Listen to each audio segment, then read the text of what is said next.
Hi, I'm Dani Carter-Iddens, creator of Taking Back You. My vision for Taking Back You was simple. I wanted to create a safe place for mamas to focus on the dreams that have been placed on their hearts, where they could walk alongside other mamas who get and give advice on how to do this mom thing. I want to tell mamas what I wish someone had told me, and to build a community of mothers who aren't afraid to reach for the stars, even while holding their children in their arms. Want to learn more? Visit takingbackyou.com, because at Taking Back You, we know happy moms raise happy kids.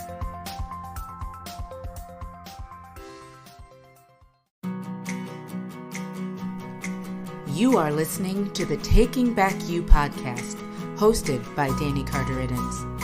Taking Back You is a witty, authentic, and sometimes sarcastic show for young mamas who are trying to reclaim themselves while fully entrenched in motherhood.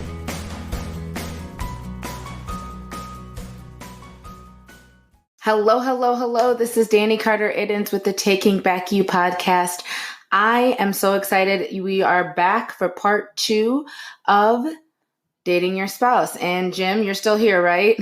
I'm still here, going strong. He's still here. So I didn't have a lot of time with him. So y'all know how it is. We are obviously doing both episodes in one day. So even though this is coming out the second week of Dating Your Spouse, the Dating Your Spouse series, we've been in here for a while, looking at each other, because with our microphone, we have to face each other. So we're like awkwardly staring at each other while we talk, but that's okay. Yeah. I know you just love to gaze into my beautiful eyes, right? I do. See, so it's fine. I think, fine. Yeah, maybe we should do more of this. Oh, okay. Yeah. Well, that's weird, but all right. But anyways, this week we're going to...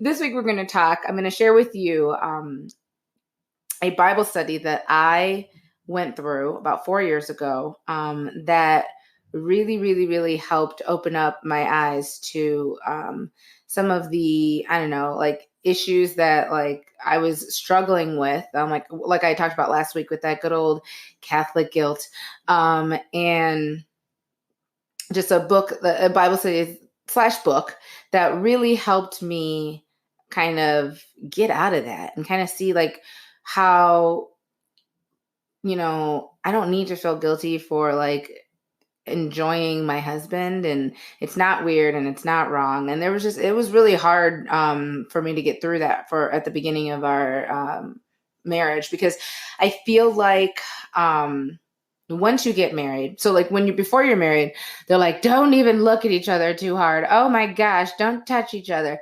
And then once you get married, they're like, okay, go nuts.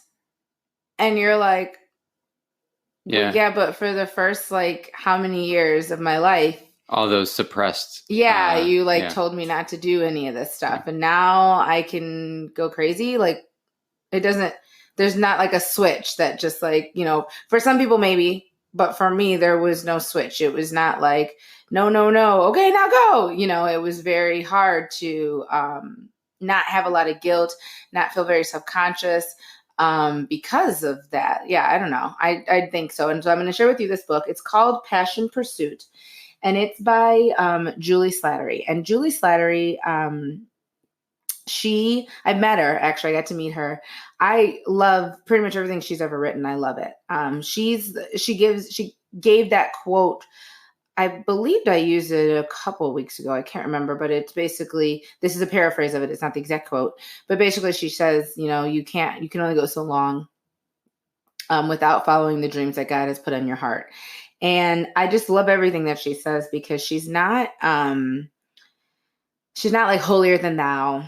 She's not weird and you can't understand. She's coming from some weird place. And sometimes what people will do and that I get a little nervous about with reading, especially female Bible studies, is sometimes they start putting their own personalities and their own views into the Bible study, and it's not necessarily rooted in the word. And like, I feel like Juli does a really good job with making sure that everything that you talk about, she's got receipts. It's in the Bible. You read it, you can read it yourself. And she's just basically, her job is to explain it and expound it. But it's called Passion Pursuit. And it's basically, the subtitle is, What Kind of Love Are You Making?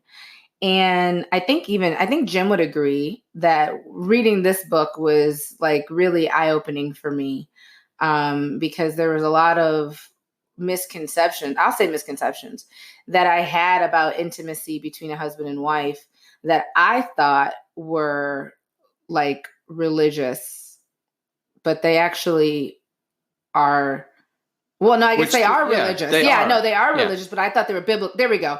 I thought they were biblical, but it turns out they were just religious. Right. And so I think it also has, she mentioned earlier, I like to read a lot of religious philosophy. And I think it's kind of telling that, correct me if I'm wrong, but a lot of this Bible study focuses on Song of Solomon. Yes. And that's a Jewish text. And of course, Christianity built on Judaism. And so a lot of the kind of taboos and stuff that Christians have nowadays are add-ons to that original Jewish culture. Right. And so once we peel back some of those layers, I think it's important to always think about why we believe what we believe. And that's part of the reason I like studying what I study. And I think it sounds like from what Danny's told me, this Bible study does a good job of peeling back maybe current taboos that are dominant in Christianity, definitely dominant in Catholicism. I grew up in Catholicism. So it kind of peels back those later layers to the faith and kind of gets back to maybe some of the core of the mysteries of sexuality and things like that. Yeah, especially, within the marriage, because, well, I'll tell you this, and this is kind of a funny story, a quick side story. After Alex was born, I had not been going to church before he was born. And just for a lot of reasons, how I was raised in whatever, that being one of them. But after he was born, I looked at him and I was like, oh my gosh, this person did not exist before. And I was like, there must be a God, because look at him. He's amazing. He's a miracle. And so I started, looking to go to churches, and I didn't, but I never could pull the trigger. And finally, just one day in November of 2014, I had asked my really good friend, I said, hey, can I go to church with you? And she was like, yeah, sure. Cool. Jim was like, no, I'm not going. And I was like, okay, that's fine. I'll just go. So I went, and what is really interesting is that the topic that they were discussing in like their series at this church, which is now my church that we're actually leaving because we're moving to Indy, but they discussed Song of Solomon. And I remember the pastor at the time explicitly telling, like married people that we need to be having sex with each other, with our spouses, not with each other, just going on crazy, but like with our spouses, and we need to be doing it often. And I was like, hubba. So I come home, and I remember clearly, Jim was folding laundry in our bedroom, because yes, he folds laundry. He does. And he was like, how was church? And he's expecting me to say the, old time religion. And I was like, well, we talked about sex. And he's like, what? And I was like, dude, you'd love the pastor. He's a biblical scholar. He's like totally up your alley. And this is what we talked about. I went to church today, and we talked about Song of Solomon and how beautiful the relationship between a husband and wife could be if we didn't like put all these weird things on it. And so I went back. I kept going back, and I listened to the entire rest of the series. And I just thought it was so interesting, because then the next spring, like that January, Passion Pursuit was the Bible study. And it was about Song of Solomon. I don't know if that was just like how it happened, or if they had done it. I'm not quite sure. But then that continued to talk about Song of Solomon. And I went through, and we did an even deeper look. And I just really was able to kind of see where, like how a lot of the things that I believed about relationships and about marriage, like those were like completely wrong. And I mean, I'm coming from a gender studies background. I have a minor in gender studies. So to say that I might be sometimes a little bit sensitive on the gender situation is pretty fair, because I'm very gender equality, equity, all that. I'm all in. So I, kind of go at these things sometimes, because I don't always, I'm wary of what I read, but I really like this book. And I don't want to forget her. Linda Dillow also joined Juli with this book. But what I really appreciated about this book, and then we'll go on to something else. But what I really appreciated about this Bible studies, this series, was that it did not make you feel like you were less than if you were not believing or you weren't quite there yet with what they were saying. Everything was put in a way that it was to let you know that this is for your benefit.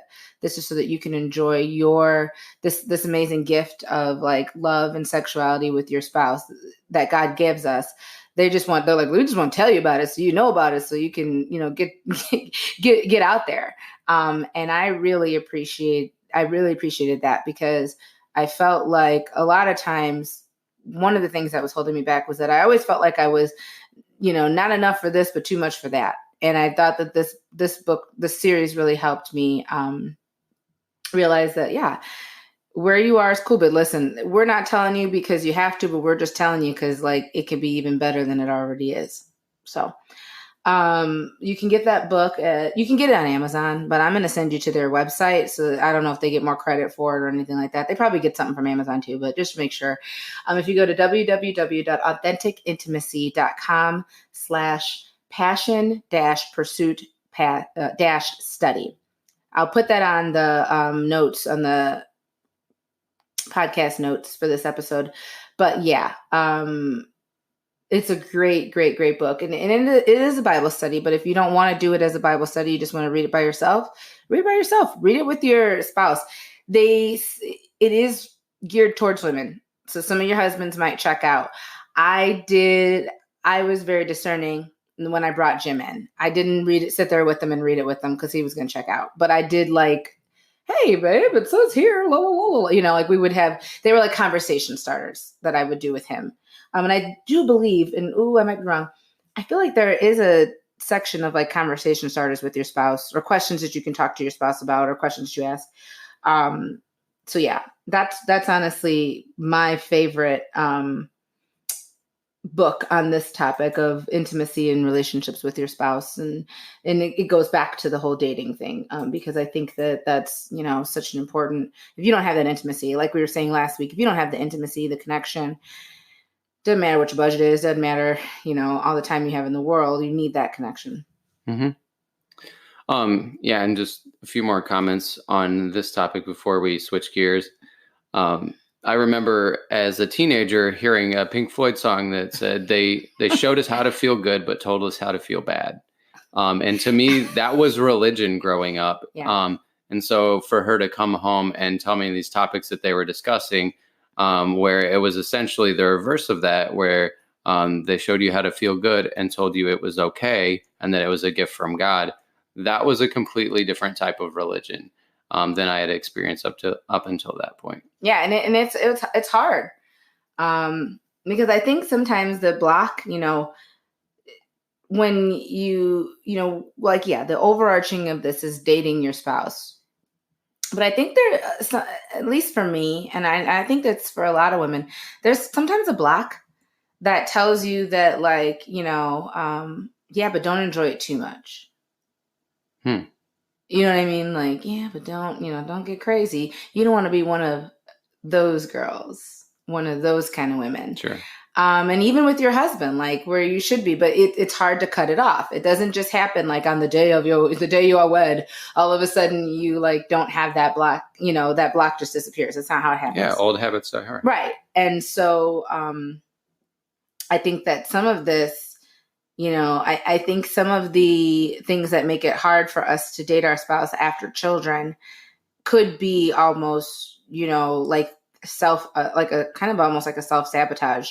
We don't recognize we're doing it. It's like almost subconscious, but it is something that we are doing. We might be sabotaging our relationships. So to finish off with this series, we decided we were going to have mercy on you, not have this episode be quite as long as last week. We're going to do a couple things. First of all, we're just going to tell you some of the like yeses and nos in our relationship, like the do's and don'ts that we are basically like our cardinal rules for our marriage. And then we're going to finish off and we're just going to tell you the things that we love to do together because not all of them are money pits. Some of them are just things that we love to do with each other. So I would say the first thing, and this is, I'll give you this. These are how we protect our intimacy. Our bedroom is, I would say it's pretty sexy. Yeah. I mean, yeah. I don't know. What do you, yeah. He's like, yeah. He's like beet red right now, just so you know. So in terms of a master bedroom, mm-hmm. You do want your bedroom to feel like a safe space, an attractive space for you and your wife to be in. You don't want to shouldn't be piles of this laundry and a catch-all for the house. Yeah. Baby toys and because it should be a space that you've kind of carved out to be your space with that person when you have downtime. So it should feel safe. It should feel relaxing. We paint. Clean. Yeah. We paint, and there is something to having a clean bedroom because I feel like we're calmer when our bedroom is clean. I just feel like that, like the energy, because all that stuff also creates energy, which fogs your energy. But in one of our biggest things, and we are like sticklers for this, is Alex does not sleep in bed with us. Nope. Not at all. Mm-mm. I don't care what. We'll probably go in his room and sleep in his bed with him if he's not feeling well. But yeah, he does not come in our bed because that's us. It's creating personal boundaries. Yeah. And it's also kind of a symbolic way to say like this relationship is kind of what this is mainly about. Mm-hmm. And then you are a result of this relationship. Right. You have your own space. It's with, it's orbiting around our space, right. But it's separate. Yeah. No, that's very, when he was a baby, when he was first born, he stayed in our room in his bassinet and then his pack and play because he grew out of the bassinet until 6 months. 6 months to the day, I had started training him and I've been putting him in his crib for nap time. So he was used to his crib in his own bedroom. And then 6 months of the day, that night, I put my man in his crib. I was, Mommy loves you. I had a little thing that I would say to him. I still have it written down somewhere. I don't say it anymore because he'd be like, Mom, I got it. Good night. But we still have our bedtime ritual every single night. I mean, he's 5 years old. We still do the bedtime ritual. It's changed, but it's still a ritual. He feels safe. Because kids they need that repetition, they need that structure. So we make it very obvious that he, that we value him, that he's safe, that we love him. But, at nighttime, he goes in his bed and Mommy and Daddy go in their bed. And that's just how it always has been. The one time he slept in our bed was the power was out. And it was storming like crazy. I mean, and who does that? You can't do that to your kid. So that's just sick. So yeah, he slept in our bed then. But like the minute the power came back on and we were able to turn on his like sound, his fan and his music, I was like, got to go, brother. So that's just our thing that we've always done. And we're very, very, very, I don't know. I wouldn't say we're mean about it, but I would say that we're very like... We're firm about it. We're firm about it. Yeah. Yes. We're very firm about it. Yeah. I'll say that. Trying to think one other thing. What else do we do that's just like Christmas. Oh yeah. The first the first couple of years we were together, we just went through, I feel like what a lot of people go through, that push and pull of, his family, her family, going here, going there. And we just kind of looked at each other one holiday and we were like, Christmas from now on, we're going to be at home.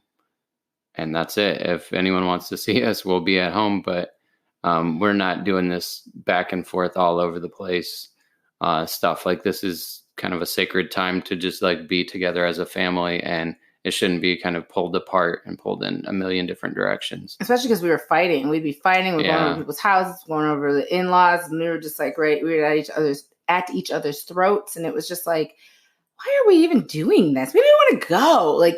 So we just kind of said, we love our families. And so obviously we celebrate Christmas with both sides of our families, but Christmas Day, we are at home. And if you want to come see us, come on, but we are not going anywhere. It was just the two of us before Alex, and now it's the three of us. And we have our day that we spend with each other. We guard that. And I would say Christmas is probably an extreme example, but we do that a lot, where we just have days where we're like, we're not leaving the house. We're not going to go do all the things that you could do, because we just really need to be with each other. And that's just, dating, and I think that we could probably round it off with this. The series is called Dating Your Spouse, but really dating is so many things when it comes to your marriage. Like, dating your spouse is a part of it, but all of it is the symptom or whatever, I guess, of we are very, very careful, him and I, with just our relationship. And so going on dates with each other is part of being careful. Respecting each other's time is part of being careful. Respecting each other's things that they like is part of being careful.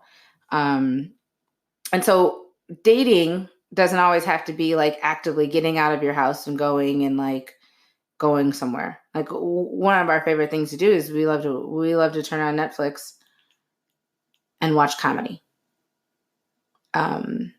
That's when Alex goes to bed at night, because a lot of it we can't watch it with him in the room. But that's just, then that doesn't cost anything. And we just watch it and we laugh together. And, we'll drink a glass of wine, or usually I'm drinking a glass of wine, he's drinking a beer, and we'll just laugh with each other and laugh at the same things. Yeah. So not only is it a shared experience, but that particular experience is, humor releases endorphins and all, things that are good for you as well. So it's just kind of that's something that we found that works for us. Yeah. To laugh at and not take yourself too seriously. Right. Because there's a lot of stuff going on in life, and you can easily fall into the trap of taking yourself too seriously. You really can. And I think people do all the time, and stop it. There's a time and a place to be super serious, but it's not all the time. So stop it. Have fun. And kind of one of the things with setting aside that time, like she was talking about, one book I'm reading right now is called The Sabbath. And that's the whole idea. It's not necessarily there's a certain day of the week that you have to honor it. It's carving out that space, and that space is like God's temple kind of. It's just a really cool concept. It's Abraham Joshua Heschel, huge, big name in Jewish scholarship. Just incredible idea though. And he's saying that not only are you taking time to rest up, you're not resting up for all these other responsibilities. Those other responsibilities are there for the sacred time.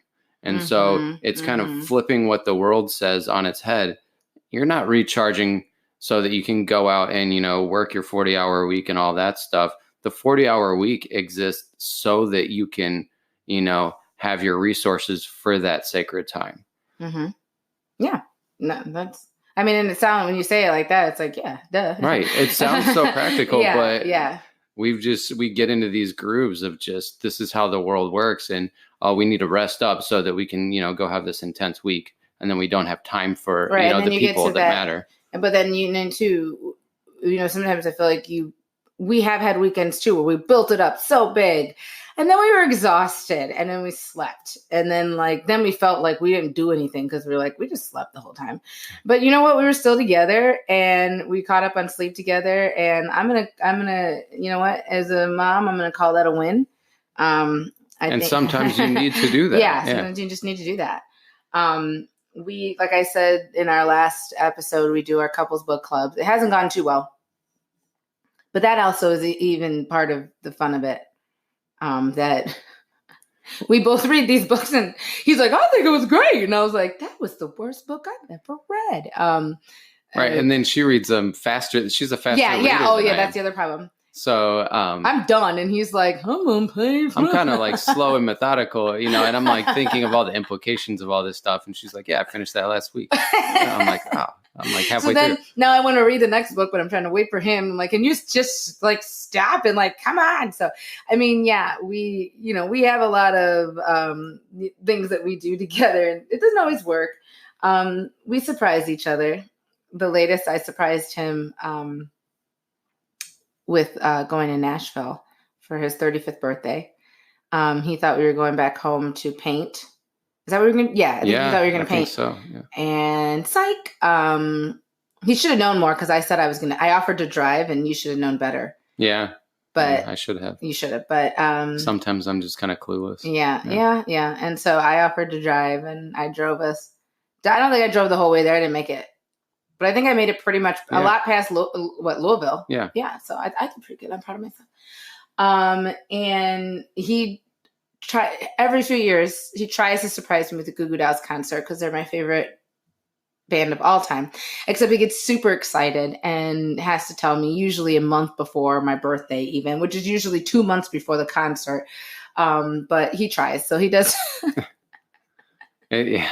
It's an intended surprise, but you can't make it. Can't make it. And he's also, my grandma used to call him a bad refrigerator. She'd say, boy, he's a bad refrigerator. He can't keep nothing. And that's true. He can't. So if you have a secret, don't tell Jim. That's true. He will tell me. Luckily, I don't tell people secrets, but he also will tell other people too. So just. She's a good refrigerator. Yeah, I do. I keep stuff. I've kept stuff for the things I know about people. But whatever. So it's just really funny because for all the secrets that I can keep, Jim is, and he doesn't even know. He's telling him, he's like, did I say that? We just started talking and it came out. All right. So, but yeah, that's just, those are things that we do that they don't really cost any money. I mean, obviously Nashville was a penny. But I mean, just sitting with each other and laughing and honestly, even doing this podcast together.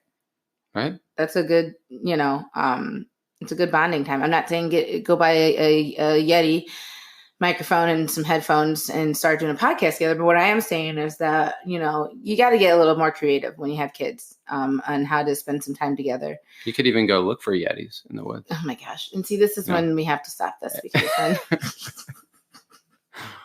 all right, guys.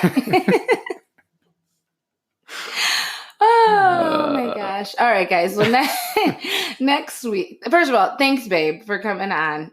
Nailing you down was kind of hard, but I got you. I finally got you to do this with me. We've been talking about it for a couple months and it's just schedules. They're hard. So thank you for coming on and for being my special guest. You're my first guest, which I guess makes sense because all right. Yeah. So, but everybody have a great week. Have a great rest of your week. Have a wonderful weekend. And yeah, next week, you know what? I'm going to be honest with you. I don't know what we're going to talk about next week. It'll be fun, but we'll figure out something. It'll be good. So don't miss it. And I will talk to you later. Have you ever thought about starting your own podcast? When I was trying to get this podcast off the ground, I had a lot of questions. How do I record an episode? How do I get my show on Apple Podcasts, Spotify, and all the other places people like to listen? How do I make money from my podcast?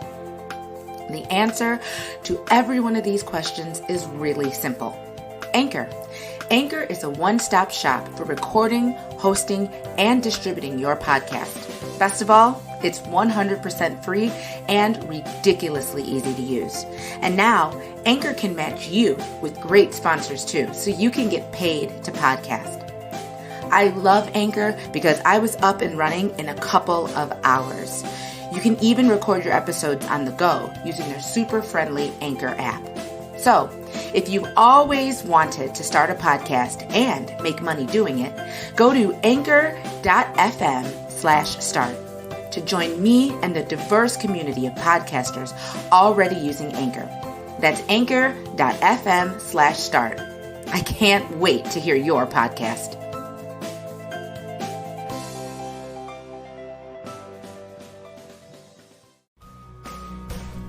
Thank you so much for listening. For more information on this and other episodes of Taking Back You, visit takingbackyou.com. And be sure to subscribe and share with your friends.